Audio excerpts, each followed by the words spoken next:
परीक्षित जी महाराज भ्रमण कर रहे थे, यात्रा पे दिग्विजय में निकले हुए थे।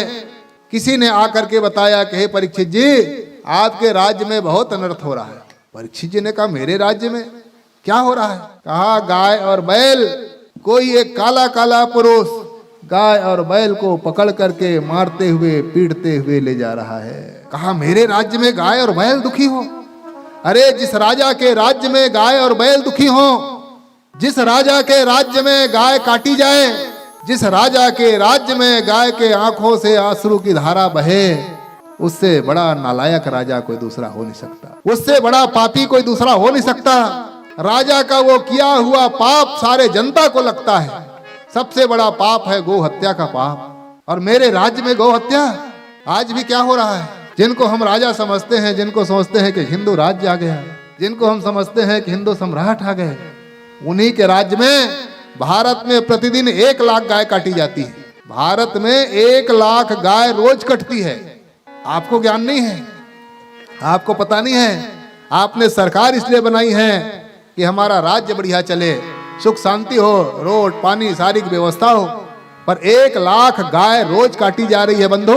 जिस गाय को हम गौ माता कहते हैं, जिसको मानते हैं कि भगवान के सारे स्वरूप गौ माता में निवास करते हैं, जिनको हम ना मानते हैं कि 33 करोड़ देवता जिस गौ माता में निवास करते हैं, जिसको मानते हैं कि उनके पूंछ में सारे तीर्थों का निवास है, ये मानते हैं कि जिनके गौमूत्र में गंगा जल निवास है, जिनके गोबर में लक्ष्मी गौरी निवास करती हैं, सारा संसार का जितना देव धामी है, तीर्थ हैं, वो सब गौ माता में निवास करते हैं। वही गौ माता 1 लाख की संख्या में रोज काटी जाती है। पूज्य जगत गुरु शंकराचार्य भगवान ज्योतिष पीठाधीश्वर परम आराध्य परम धर्माधीश स्वामी श्री अभिमुक्तेश्वरानंद सरस्वती जी महाराज उसी गौ माता को राष्ट्र माता पूरे देश में हो जाए और प्रदेश में राज्य माता का दर्जा उनको मिल जाए, इसलिए दिन रात एक कर रहे हैं, दिन रात मेहनत कर रहे हैं।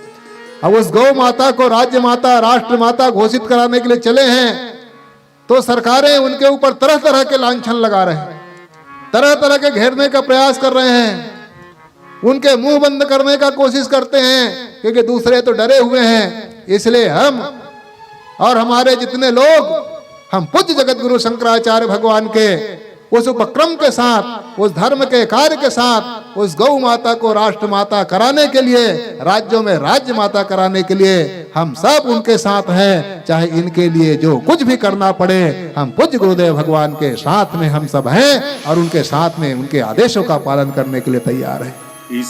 इस पापी युग में गौ माता का बन जाओ जी रखवाला।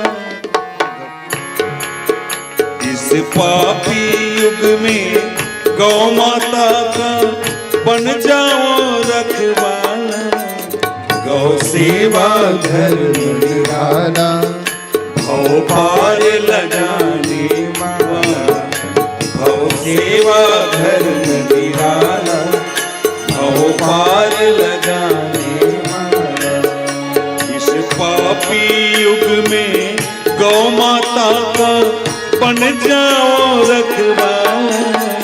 गौ सेवा धर्म निराला, भव पार लगाने वाला। गौ सेवा धर्म निराला, भव पार लगाने वाला।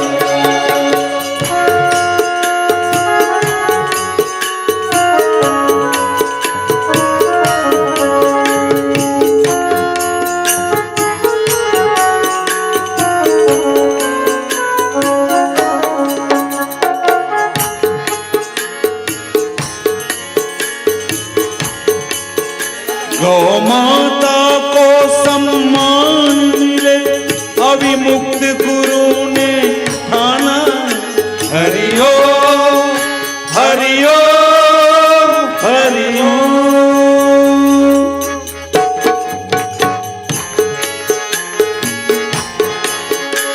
गौ माता को सम्मान मिले, अविमुक्त गुरु ने ठाना। ध्वजी स्थापित कर भारत अपना अभियान चलाया। चलाया। कर गोवर्धन से दिल्ली पद यात्रा, जन मन में बात ये डाला, गौ सेवा धर्म निराला, भव पार लगाने वाला, गौ सेवा धर्म निराला, भव पार लगाने वाला। इस पापी युग में गौ माता का बन जाओ रखवाला, गौ सेवा धर्म निराला, भव पार लगाने वाला। बंधु हो, गौ माता आज दर दर की ठोकरें खाने के लिए मजबूर है। इसीलिए हम सब उस गौ माता की रक्षा के लिए, उस गौ माता के सहयोग के लिए पूज्य शंकराचार्य भगवान के चलाए हुए अभियान में हम सब लोग पूर्ण रूप से, तन से, मन से, धन से, कोई ऐसा दुनिया का नहीं है सनातन धर्मी जो चाहता हो गाय कटे। कोई चाहता है? आप लोग चाहते हो गाय कटे? सरकार इसलिए बनाई है कि हमारे गाय को काट दे। किसी ने दिया इसीलिए वोट तो इसलिए दिया है कि विकास हो, सब अच्छा रहे। पर जनता के द्वारा बनाई हुई सरकारें गाय काट रही। छत्तीसगढ़ से भी रोज सैकड़ों गाड़ी कटने के लिए जाता है, सैकड़ों गाड़ी रोज कटने के लिए, यहां से भी। तो बंधु, ये स्थिति जैसे ही परीक्षित जी ने सुना, परीक्षित जी वहां पहुंच गए। पहुंच करके देखा कि एक कसाई गाय और बैल के जोड़े को लेकर के चला जा रहा है, मारता हुआ, पैर टूटे हुए हैं, लगड़ाता हुआ। गाय बैल आपस में आंसू बहाते हुए चर्चा कर रहे हैं। बैल ने पूछा कि हे देवी, हे गौ माता, क्यों रो रही हो, क्या बात है? गौ माता बैल से कहता है कि क्या बताऊं बेटा, जहां का राजा अगर ऐसा हो गया हो जो ध्यान नहीं दे रहा हो तो किसके पास जाएं? जब राजा ही कटवा रहा है तो जाएं किसके पास? अरे अंतिम में तो राजा के पास व्यक्ति जाता है। अब जब राजा ही कटवा रहा है तो किसके पास जाओगे बताओ? बहुत स्थिति खराब है बंधु, पूरे देश के भी। सबसे ज्यादा उत्तर प्रदेश में कटता है गाय, सबसे ज्यादा 60% गाय विदेश जाता है वो कट करके उत्तर प्रदेश से। और वहां का राजा गोरक्ष पीठ, गाय की रक्षा करने वाले पीठ का महान मुख्यमंत्री है, और सबसे ज्यादा गाय वहीं कटती है। जो 2 नंबर वाले कत्ल खाना थे उसको 1 नंबर कर दिया है, और उल्टा करोड़ों रुपए गाय के काटने से आता है। वो गौ हत्या करने वाली सरकारें। गौ माता कहती है नंदी से कि हे नंदी बाबा, क्या बताऊं, जब राजा ही ऐसा हो गया है तो किसके पास जाएं शिकायत करने? कौन हमारा सुनेगा? भगवान शायद धराधाम को छोड़ करके चले गए, कृष्ण भगवान नहीं रहे। वो गोपाल थे, जब तक के गोपाल थे तब तक के गौ की रक्षा होती रही। गोपाल के जाने के बाद जब ये स्थिति आ रही है, अब हम कहाँ जाएं? कौन हमारी बात सुनेगा? कैसे करें? ये चर्चा को परीक्षित जी सुन रहे हैं। परीक्षित जी ने कहा, हे गौ माता, चिंता मत करो। जब तक के अभी परीक्षित जीवित है ये मत सोचना कि भगवान कृष्ण चले गए, अभी कृष्ण का भगत बाकी है। ये मत सोचो कि पांडव चले गए, पांडवों का पोता भी बाकी है। मैं रक्षा करूंगा मैया, बताओ तो बताओ कौन है? उन्होंने कहा, क्या नाम बताएं, किसका बताएं? जो हो रहा है सो चल ही रहा है। म्लेच्छों के मारे मरी जा रही, वृक्षों के मारे मरी जा रही हूँ। अरे दानवों से गली जा रही हूँ, अरे दानवों से गली जा रही हूँ। वृक्षों के मारे मरी जा रही हूँ, वृक्षों के मारे मरी जा रही हूँ।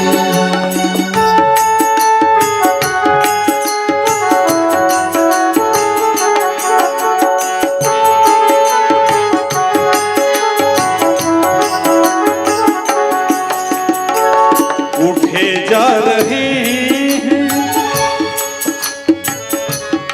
उठे जा रहे हैं सारे सहारे, उठे जा रहे हैं और सारे सहारे, छली छंदियों से छली जा रही हूँ, छली छंदियों से चली जा रही हूँ।